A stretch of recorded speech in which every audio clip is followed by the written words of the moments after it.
Setelah lewat di depan pintu utara istana, pengemudi melihat dua bayangan bergerak di jalan raya. Dan dia menyadari bahwa di bawah pakaiannya, mereka sama sekali tidak memiliki kaki, alias mengambang.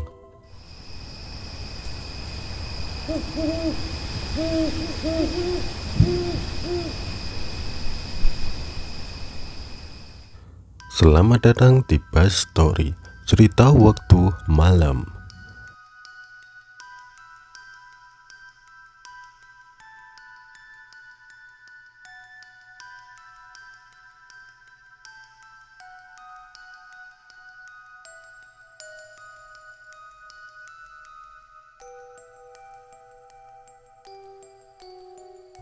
Saat itu, tengah malam, tanggal 14 November 1995, sebuah bis dengan nomor 375 merupakan bis terakhir yang berangkat dari terminal Istana Musim Panas Lama di Beijing menuju ke Xiangshan. Di dalam bis hanya ada dua orang, seorang sopir laki-laki dan seorang wanita sebagai kernetnya. Bis itu melaju di tengah sunyi dan sepinya lalu lintas. Bis pertama kali berhenti di pintu selatan Istana Musim Panas Lama yang merupakan kediaman resmi Kaisar Dinasti Qing sebelum dihancurkan oleh tentara Inggris pada tahun 1860.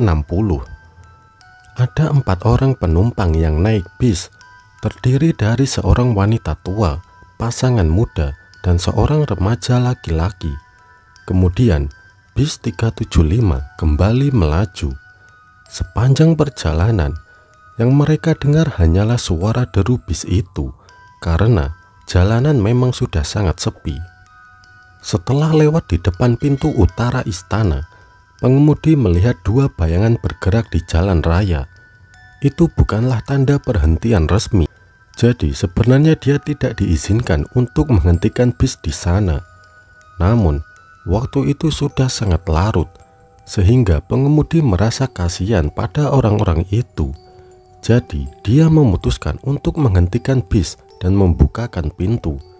Ada 3 orang penumpang yang masuk. Mereka bertiga semuanya adalah pria. Salah satu di antara mereka tampak sangat mabuk dan dipegangi oleh 2 temannya. Tidak ada yang bisa melihat wajahnya dengan jelas karena kepalanya tertunduk.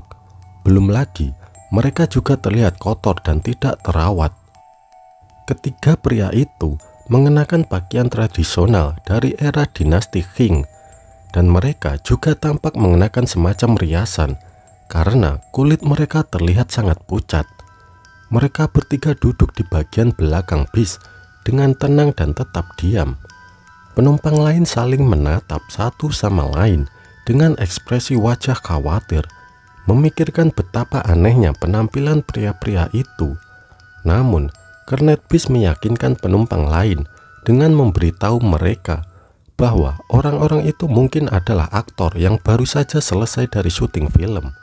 Mereka mungkin saja pergi minum-minum setelah syuting selesai, dan itulah mengapa mereka mengenakan pakaian itu. Penjelasan itu menenangkan semua penumpang, kecuali wanita tua yang tidak habis pikir dan menatap mereka sesekali. Kemudian, di tempat perhentian keempat, penumpang pasangan muda turun dari bis. Sekarang hanya ada pengemudi, kernet bis, wanita tua, dan seorang remaja laki-laki.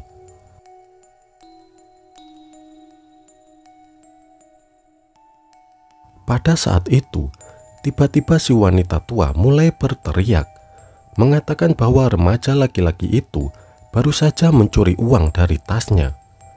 Remaja laki-laki itu yang tidak mengerti apa yang sebenarnya terjadi mencoba mengendalikan keadaan, tetapi tidak bisa menenangkan wanita tua itu. Dia kemudian meminta sopir untuk menghentikan bis di halte berikutnya dengan alasan akan membawa bocah laki-laki itu ke kantor polisi. Dan remaja laki-laki itu yang sebenarnya tidak mengambil uang dari wanita tua itu mengalah dan menerima untuk pergi bersamanya karena menunjukkan sikap sopan. Sopir melakukan apa yang diperintahkan. Lantas wanita tua dan remaja laki-laki itu turun dari bis. Dan begitu mereka turun dari bis sambil memperhatikan bis yang sudah pergi, wanita tua itu berbalik ke arah remaja laki-laki dan mengatakan kepadanya, "Aku baru saja menyelamatkan nyawamu."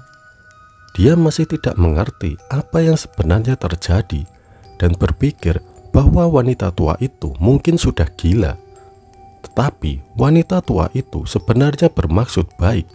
Dia menjelaskan kepadanya bahwa ketika pria yang mengenakan pakaian tradisional itu sebenarnya adalah hantu. Wanita tua itu sempat mengamati mereka dan dia menyadari bahwa di bawah pakaiannya mereka sama sekali tidak memiliki kaki alias mengambang. Remaja itu tidak tahu apakah dia harus mempercayainya atau tidak, tetapi keesokan harinya dia akan mengetahui kebenarannya. Bis nomor 375 tidak pernah kembali ke pangkalan bis sejak malam itu. Dan keesokan paginya, semua media massa mengabarkan berita yang membahas tentang hilangnya dua pengemudi bis dan kendaraannya. Ketika mereka melihat berita itu, remaja laki-laki dan perempuan tua itu memberitahu pihak berwenang tentang apa yang terjadi pada malam sebelumnya. Tetapi polisi tidak mempercayai pernyataan mereka dan menyuruh mereka untuk pulang. Namun, keesokan harinya, bis itu ditemukan tenggelam di waduk Bendungan Miun yang terletak 100 km dari rute semula, dan di dalamnya pihak berwenang menemukan mayat dalam keadaan membusuk, sopir, kernet, dan 3 orang tidak dikenal. Bagaimana mungkin tubuh mereka membusuk begitu cepat hanya dalam 1 hari? Dan mengapa bis itu berjalan begitu jauh dari rute aslinya? Selain itu, dan yang paling menakutkan dari semuanya, polisi mendapati tangki bis tersebut tidak dipenuhi oleh bensin, tapi justru dipenuhi oleh darah.